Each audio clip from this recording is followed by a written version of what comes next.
الحمد لله حمدا كثيرا طيبا مباركا فيه. أما بعد فأعوذ بالله من الشيطان الرجيم. بسم الله الرحمن الرحيم.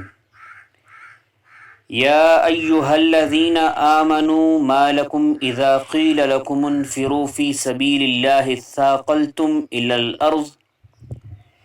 الأرض أرضيتم بالحياة الدنيا فما متاع الحياة الدنيا في الآخرة إلا قليل. صدق الله العظيم. طلع البدر علينا من ثنيات الوداع وجب الشكر علينا ما دعا لله داعی. جماعت ہفتم کے عزیز طلباء کرام، السلام علیکم ورحمۃ اللہ وبرکاتہ. آپ سب کو رمضان المبارک کی ڈھیروں خوشیاں بہت بہت مبارک ہوں. اللہ کریم ہم سب کو رمضان المبارک کی ہر گھڑی کی ہر نعمت سے مستفید فرمائے اور اس کی رحمتیں اور اس کی برکتیں ہم سب پہ عنایت فرمائے. عزیز طلباء، آج ہم یہ جاننے کی کوشش کرتے ہیں کہ غزوہ تبوک کیا ہے، یا غزوہ تبوک کا پس منظر کیا ہے. مسلمانان عالم کی تاریخ غزوات اور جنگوں سے بھری پڑی ہے، تو غزوہ تبوک بھی انہی جنگوں کی ایک کڑی کا نام ہے. حضور علیہ الصلاۃ سن 8 ہجری میں فتح مکہ اور غزوہ حنین سے واپس لوٹتے ہیں، تو سن 9 ہجری میں پچھلے سبق میں ہم یہ جان چکے ہیں کہ غزوہ کسے کہا جاتا ہے. رسول اللہ صلی اللہ علیہ وسلم نے جس جنگ میں خود شرکت کی ہو اسے شریعت کی اصطلاح میں غزوہ کہا جاتا ہے. اور تبوک مدینہ اور شام کے درمیان ایک مقام کا نام ہے. بعض حضرات یہ فرماتے ہیں کہ تبوک جو ہے وہ شام میں ایک قلعے کا نام تھا، جبکہ بعض حضرات یہ فرماتے ہیں کہ تبوک ایک چشمے کا نام ہے. سن 9 ہجری میں رجب کے مہینے میں جمعرات کے دن حضور علیہ الصلاۃ جو ہیں وہ مدینہ منورہ سے تبوک کے لیے روانہ ہوتے ہیں. لیکن سب سے پہلے ہم جاننے کی کوشش کرتے ہیں کہ غزوہ تبوک کا پس منظر کیا ہے. کہا جاتا ہے کہ عرب کا ایک عیسائی خاندان قیصر روم کے زیر تسلط ملک شام پر حکومت کرتا تھا. یعنی ملک شام میں عرب کے ایک خاندان کی بادشاہت ہوتی تھی، وہ حکومت کرتا تھا، لیکن وہ ماتحت تھا قیصر روم، جس کو ہم آج اٹلی کہتے ہیں. تو قیصر روم نے اسے اپنا اعلیٰ کار بناتے ہوئے مدینہ منورہ پر چڑھائی کرنے کا فیصلہ کیا. اور پھر شام کے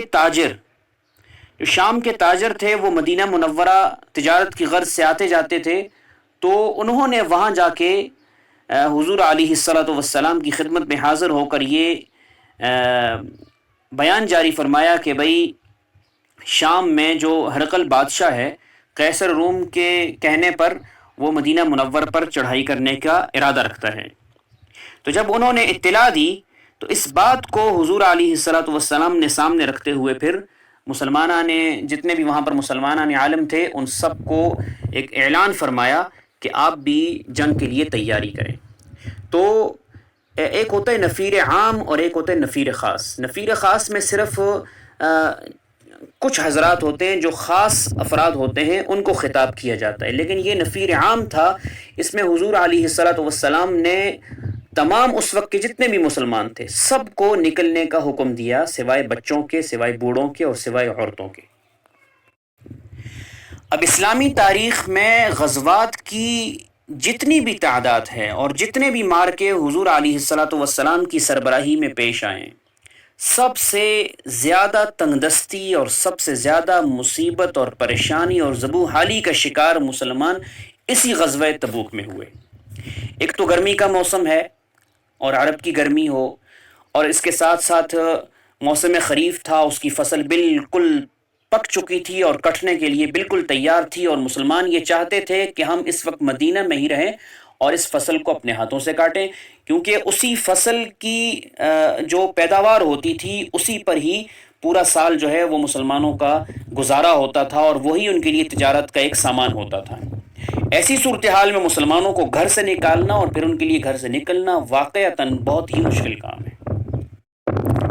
اس کے علاوہ مدینے میں قحط کا زمانہ ہے، کیونکہ سال بالکل اینڈ پہ پہنچ چکا ہے، کھانے کے لیے کچھ نہیں ہے۔ میں نے ابھی ذکر کیا کیونکہ ان کا گزر جو ہے وہ اسی فصل پر ہونا ہے، اور ابھی فصل فی الحال درختوں کے ساتھ ہے، تو کھانے کے لیے گھر پہ کچھ نہیں ہے، تو قحط کا ایک زمانہ ہے۔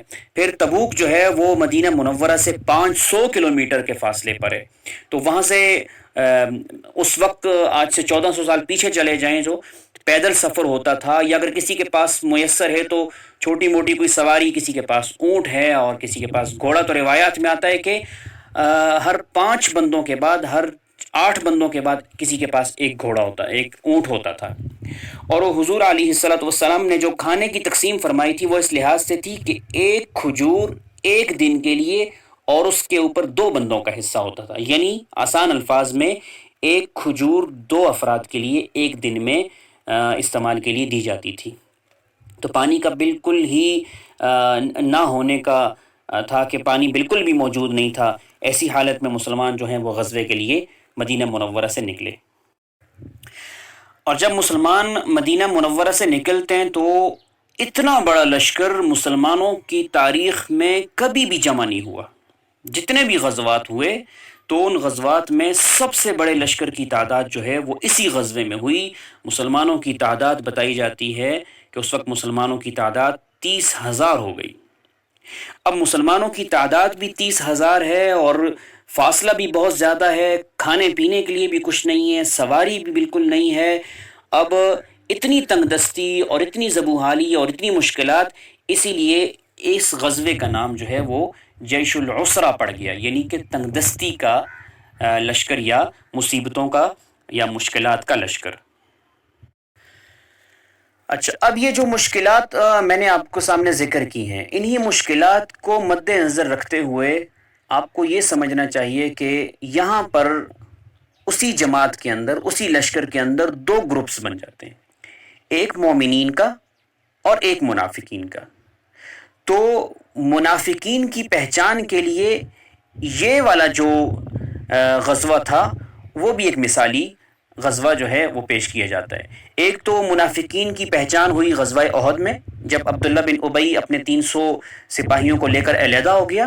دوسرا غزوہ یہ تھا کہ جب مدینہ میں فصل پک چکی ہے اور ایسی حال میں یہاں مدینہ سے نکلنا واقعتاً ایک ناممکن اور مشکل کام تھا، لہٰذا وہاں پر اپنے ایمان کا تقاضا یہ تھا کہ آپ جو ہیں وہ اب اللہ کے نبی کی آواز پر لبیک کہیں اور اپنے گھروں سے نکلیں، چاہے آپ کو کوئی بھی قربانی دینی پڑے۔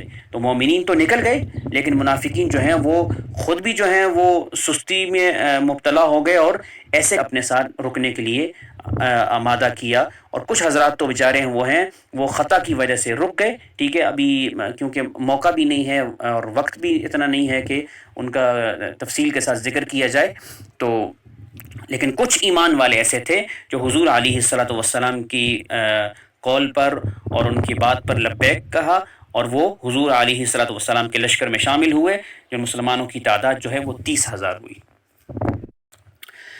اب کیونکہ مسلمانوں نے اپنے وقت کی ایک سلطنت روم، جس کو اس وقت سپر پاور کہا جاتا تھا، اس کے ساتھ ٹکرانا تھا، اور اسے کیونکہ بہت سارے جو عرب قبائل تھے ان کی بھی سرپرستی حاصل تھی، تو اس وجہ سے مسلمانوں کے پاس تو بالکل بھی کسی بھی طرح کی کوئی قوت موجود نہیں تھی۔ تو پھر اس وقت حضور علیہ الصلوۃ والسلام نے پھر چندے کی اپیل کی۔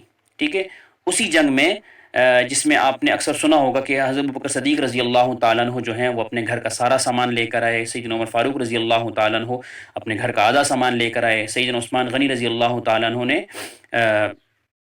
1000 اونٹ اور 100 گھوڑے اور 1000 دینار، اور کہا جاتا ہے کہ 1000 یا 10,000 جو سپاہی تھے، ٹھیک ہے، وہ پورا ایک لشکر تھا، 10,000 کا جو لشکر تھا، ان کے لیے جو زیریں ہیں، ان کے لیے جو خود ہیں، یعنی جو پورا جنگی سامان، اور یہاں تک کہ ان کے جوتے کا جو تسمہ تھا وہ بھی سیدنا عثمان رضی اللہ تعالیٰ عنہ نے وہ اپنے خرچے سے اس کو پورا کیا۔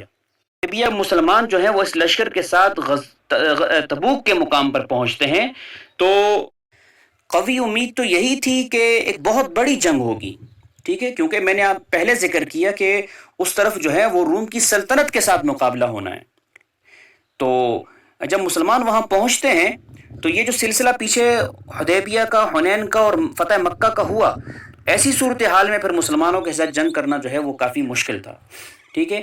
تو جو ہرقل بادشاہ تھا اس کے بارے میں آتا ہے کہ وہ تورات اور انجیل کا عالم تھا، تو وہاں اس نے سب کچھ پڑھا ہوا تھا کہ حضور علیہ الصلاۃ والسلام جو ہیں وہ ایک صادق اور امین نبی ہیں، ٹھیک ہے، اور اللہ پاک جو ہیں وہ لازماً انہی کے ساتھ مدد کریں گے، لہٰذا وہ سچے نبی ہیں، تو ان پر جو ہے وہ ہرقل بادشاہ کے اوپر حضور علیہ الصلاۃ والسلام کی ہیبت اور ان کے لشکر کی جو غلبیت تھی وہ واضح ہو گئی، لہٰذا اتنے بڑے لشکر کے ساتھ اس کا مقابلہ کرنا جو ہے وہ اس کے لیے وہ ناممکن ثابت ہوا، اور اس نے جو ہے وہ شکست تسلیم کر لی۔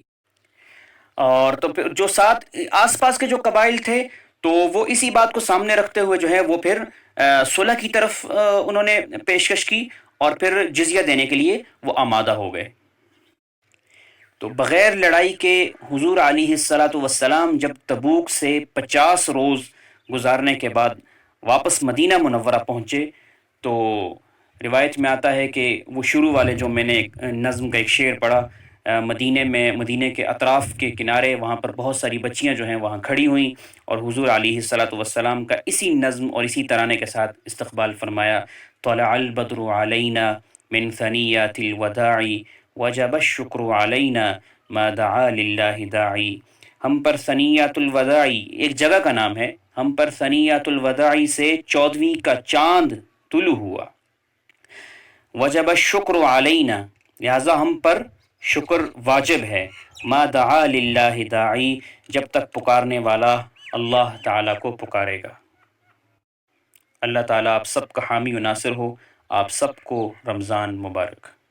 السلام علیکم ورحمۃ اللہ۔